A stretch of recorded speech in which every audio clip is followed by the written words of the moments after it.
India गठबंधन बिहार शरीफ की ओर से प्रेस कॉन्फ्रेंस जिसमें पालीगंज के विधायक और भाकपा माले के केंद्रीय कमेटी सदस्य और नालंदा लोकसभा से इंडिया गठबंधन के उम्मीदवार कॉमरेड डॉक्टर संदीप सौरभ ने भी संबोधित किया।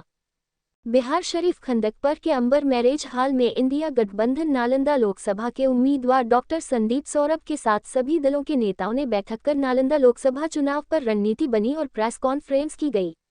इंडिया गठबंधन नालंदा के प्रत्याशी डॉक्टर संदीप सौरभ ने मीडिया को संबोधित करते हुए कहा कि 2024 लोकसभा चुनाव संविधान और लोकतंत्र बचाने की और देश की मां बहनों की अस्मिता बचाने की लड़ाई है और ये लड़ाई इंडिया गठबंधन में शामिल सभी राजनीतिक दल मिलकर लड़ेंगे। इंडिया गठबंधन की तरफ से आज ये प्रेस कॉन्फ्रेंस बुलाया गया है और आप सब लोग जानते हैं कि देश के अंदर राजनीति का एक महापर्व लोकसभा चुनाव हो रहा है।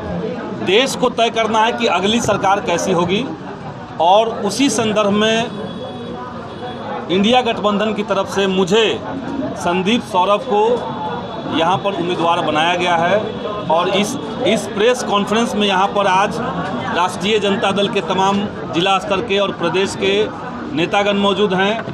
कांग्रेस पार्टी के तमाम पदाधिकारी नेतागण यहाँ मौजूद हैं। सीपीआई के, सीपीएम के, आम आदमी पार्टी के और इसके अलावे भी अलग अलग पार्टियों के राजनीतिक कार्यकर्ता नेतागण यहाँ मौजूद हैं। हम लोग ये बैठक इसलिए किए हैं, ये प्रेस कॉन्फ्रेंस इसलिए बुलाया गया है ताकि आप तमाम लोगों को ये बताया जा सके कि नालंदा की जनता ने इस बार तय किया है कि यहाँ बदलाव होगा।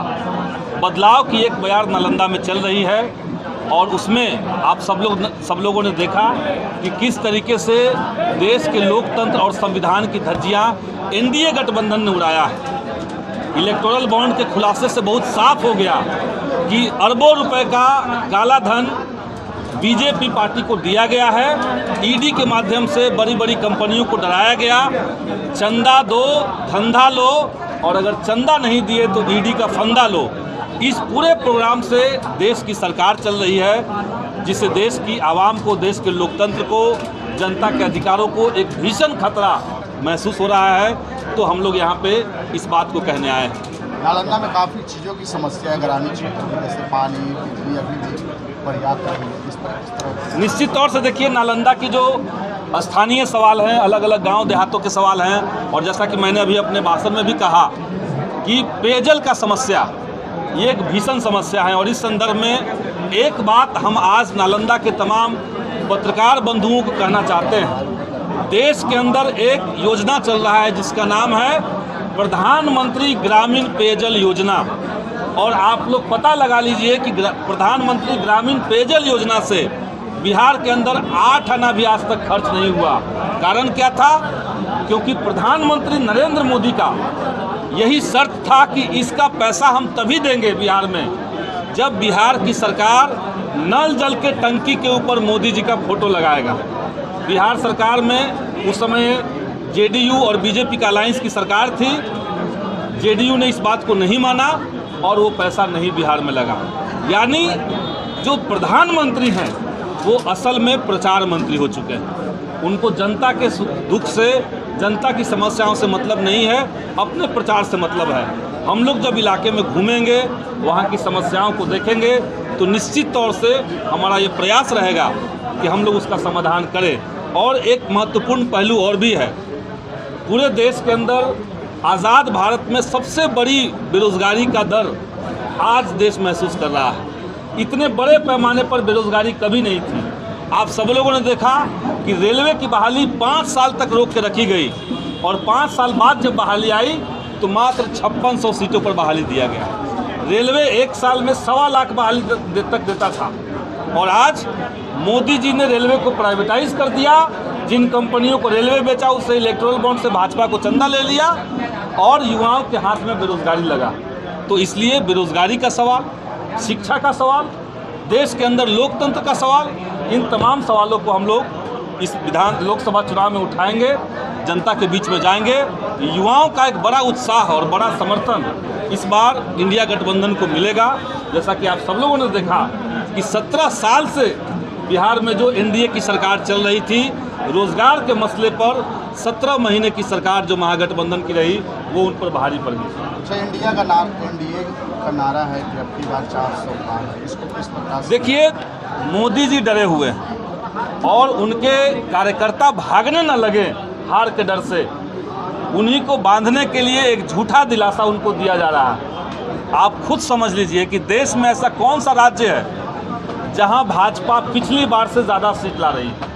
कोई राज्य ऐसा नहीं है। बिहार में 39 लाए थे, इस बार खाता खोलने पे उनका आफत आया हुआ है, तो कहीं वो बढ़ नहीं रहे हैं। लेकिन चमड़े का जवान है, बोलने का कोई टैक्स नहीं है, लोग बोल रहे हैं 400 पार। बिहार में वो कर रहे हैं 40 सीट ले आएंगे, 4 सीट के बिहार में उनको लाले पड़ जाएंगे। आप यकीन मानिए, बिहार का रिजल्ट देश को चौंकाएगा और समूचे देश से ये जो तानाशाही रुख अपनाने वाली सरकार है, इसकी विदाई तय है। नालंदा से भी उसका बिगुल हम लोग फूंक चुके हैं। नालंदा जदयू का अभेद किला कहा जाता है। कोई अभेद किला नहीं है। नालंदा में जदयू लंबे समय से जीतता रहा है, सही बात है, लेकिन नालंदा की जनता अब बदलाव चाहती है। नालंदा तो लंबे समय तक वामपंथ का भी किला रहा है। यहाँ पे सीपीआई के विजय कुमार यादव जी, वो भी लंबे समय तक जीतते रहे हैं। देश में इतना उलट पुलट हुआ, लेकिन नालंदा में वो जीतते रहे। तो कोई किला नहीं है। अगर कोई नालंदा का असली हकदार है तो यहाँ की जनता है, और जनता ने मन बना लिया है कि इस बार बदलाव होगा। तो आप मान के चलिए कि बदलाव तय है। मुख्यमंत्री सीट को प्रतिष्ठा का सीट मानते हैं, उनका गृह जिला आता है। देखिए, नीतीश जी का बहुत सही बात है, गृह जिला है।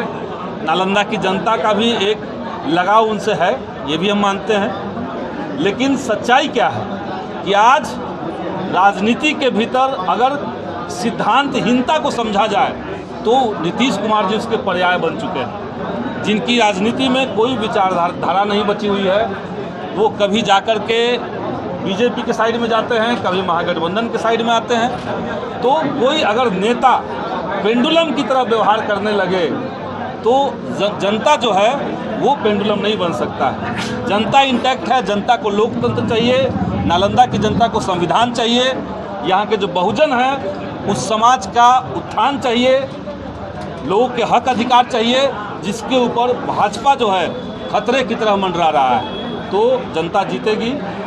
नीतीश कुमार जी का किला जो है, उनका तथाकथित किला, वो कमज़ोर होगा और नालंदा की जनता का जो किला है वो सशक्त हो जाएगा। पीएम मोदी ने कहा है आज कि जंगल राज से लोगों को मुक्ति मिला। आज पीएम मोदी जब आए हैं बिहार के अंदर, तो हम उनसे कहेंगे कि उनके जितने उम्मीदवार भाजपा के हैं उन सब के बारे में वो पता लगा करके एक बार अनाउंस कर दें कि वो कितने परिवारवादी हैं और कितने नहीं हैं। माननीय चिराग पासवान के जीजाजी लड़ रहे हैं बगल से। आप क्यों लड़ रहे हैं? परिवार के चलते लड़ रहे हैं। तमाम सीटों पर इनके जितने उम्मीदवार हैं, 14 उम्मीदवारों की सूची आज हमने जारी की है।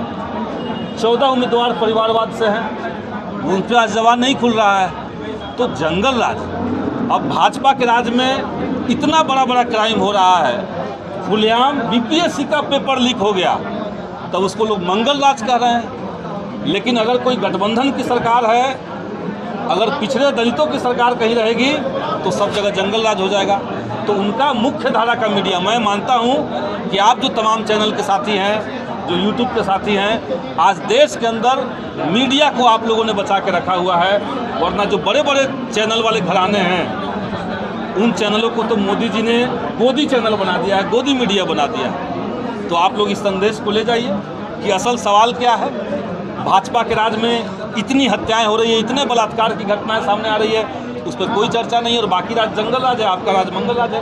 तो जबान है, कुछ भी कह लीजिए। विपक्षी पार्टियां जितनी भी हैं